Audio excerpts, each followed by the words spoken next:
Welcome to the It Factor. We're Jemmy and I exploring a new blog post by Mr. Len Kaplan, CEO of CDML, a managed service provider in Queens, NY, offering network management, VoIP, UCaaS, cybersecurity, compliance, infrastructure as a service, cloud solutions, and Microsoft 365 and Azure solutions.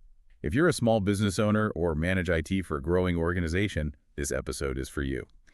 Yeah, so imagine paying hackers $1 million, right? And they didn't even lock your systems or drop a single piece of malware. Wait, really? $1 million for what then? Literally just to stop them from leaking data. That's exactly what a U.S. government entity just did.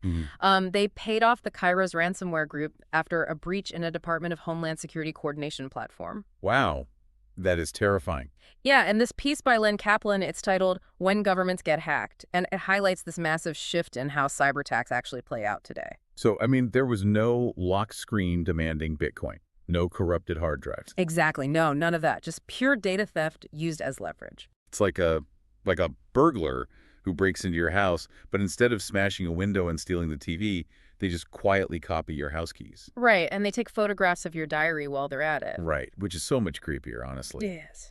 And they stay in that house for a long time. There's an extra hot report cited in the article that shows attackers are lurking inside networks for nearly 2.5 weeks completely unnoticed. 2.5 weeks? Just sitting there? Yeah, just sitting there. They aren't trying to break things. They are quietly mapping the network and siphoning data. And, get this, 49% of victims don't even realize they've been compromised until the data is already gone. Man, if that 49% stat makes you want to rethink your own setup, definitely drop a thumbs up on this deep dive. It really helps us know what topics are hitting home for you. But wait, so we're talking about a federal government platform here, right? We are, but the threat has actually moved right down to the local level now. Okay, how so? Well, the Business Council of New York State recently disclosed a cyber attack that leaked data from nearly 50,000 individuals. So, the attackers are basically moving down the food chain. Wait, 50,000 records? That makes sense to target. Yeah. But what about a local 15-person shop on Main Street? That feels like stealing pennies when you could, rob a bank. You would think so, but hackers take the path of least resistance. That 15-person shop still holds highly valuable data. Like what? Like customer records and stuff? Exactly. Customer records, financials, healthcare data.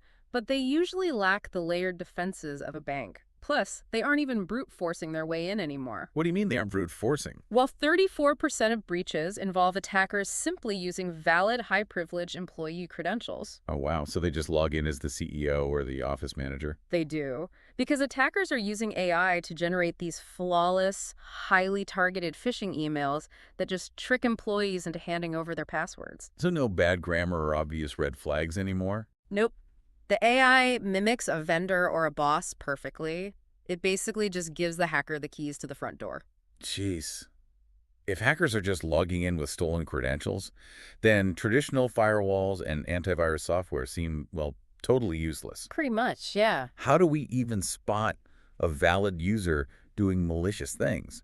And by the way, quick reminder that new CDML blog posts exploring questions just like this drop every Tuesday and Thursday. Yeah. So really, how do we actually stop someone who already has the password? This is where Len Kaplan outlines some specific right-sized defenses. You start with EDR, or Endpoint Detection and Response. Okay, and an endpoint is just like a device, right? Yeah. A laptop or a phone. Exactly, or a server. So instead of just checking files against a list of known viruses, EDR uses behavioral telemetry. Behavioral telemetry, so looking at what the device is actually doing. Right, so if the office manager's laptop suddenly starts downloading the entire customer database at 2 in the morning, EDR flags that abnormal behavior. Oh, that's smart. Yeah, and it shuts the device off from the network before the threat can even spread. Okay, I like that.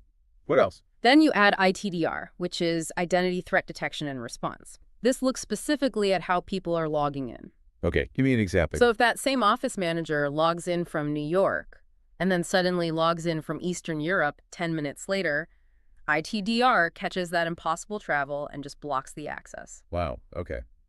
That makes a lot of sense. Yeah, and you also need next-generation firewalls.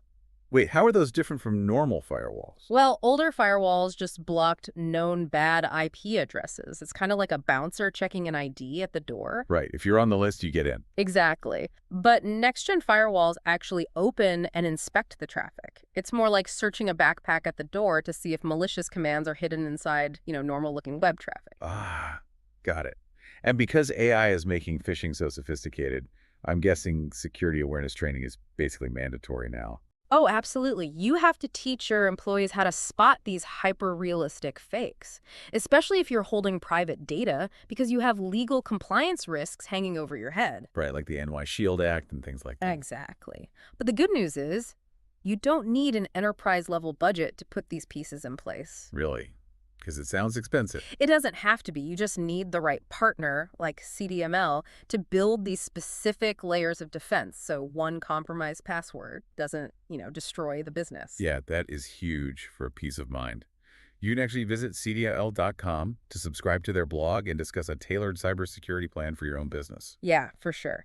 And before we wrap up, just think back to that silent burglar analogy. Okay. If an attacker was quietly sitting in your network for the next 2.5 weeks, what exactly would they be reading right now? We're Jimmy and Nye. Thanks for listening. Till next time.